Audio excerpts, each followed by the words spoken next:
well do you really know the trees around you? Kapag nakakita tayo ng puno, iniisip natin na puno lang yan. But what if I tell you that every tree has its own identity, even personality, and its own story? 1, 2, 3, oh! One tree, one story, and one issue. Tara!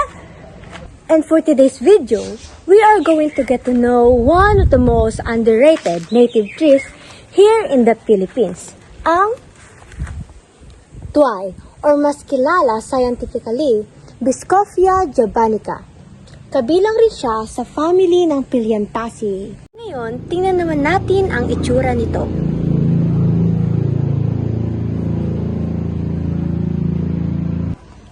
Kapag fully grown na ang tuay, maaari itong umabot ng 12 to 50 meters ang taas. At isa rin itong fast-growing tree, kaya mas bibilis itong lumaki kumpara sa ibang species. Meron din siyang dense at rounded crown, kaya nagbibigay ito ng mas magandang lilim. Pero, here's something interesting. Hindi lagi pareho ang behavior ng tuay.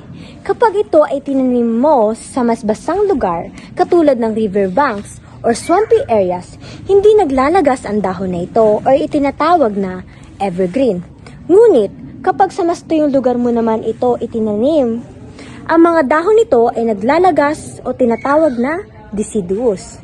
Talagang malaki ang epekto ng environment kung saan mo itinanim ang iyong mga halaman. Isa rin sa pinakamadaling paraan upang mas makilala pa natin ang tuay tree ay ang kanyang mga dahon. Tingnan natin. Ito, sa unang tingin, parang tatlong magkakahiwalay na dahon ang nakikita natin. Pero hindi, isang leaf lang talaga siya na may tatlong leaflets o tinatawag na trifoliate leaf. Makintab o glossy ang mga dahon nito. Meron siyang pointed tip at may finely toothed margins na tinatawag na cerulate. Hindi rin papahuli ang flowers ito. Meron siyang maliliit na greenish flowers na tumutubo na magkakumpol or axillary panicles. Pagtapos mamulaklak, nagkakaroon din siya ng mga maliliit na bunga. Green pa ang kanyang kulay habang bata pa at brownish naman kapag hinog na. Sa loob ng bunga nito, meron 3 hanggang 6 na buto ang laman nito. At alam niyo ba kung sino ang mga number 1 fan ng bungang ito? Ang mga ibon. Kinakain nila ito at naipapakalat sa iba't ibang lugar. Kaya, isang malaking tulong ang tuay sa pagpaparami ng mga puno sa kagubatan. Bukod sa pagiging magandang puno, marami rin siyang ambag sa ating kalikasan. Dahil nga mabilis itong tumubo, ginagamit siya bilang reforestation at forest restoration project.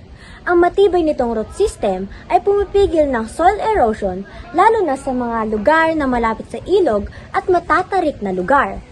Nagbibigay rin ito ng lilim at tirahan sa mga tao, ibon, insekto at iba pang wildlife.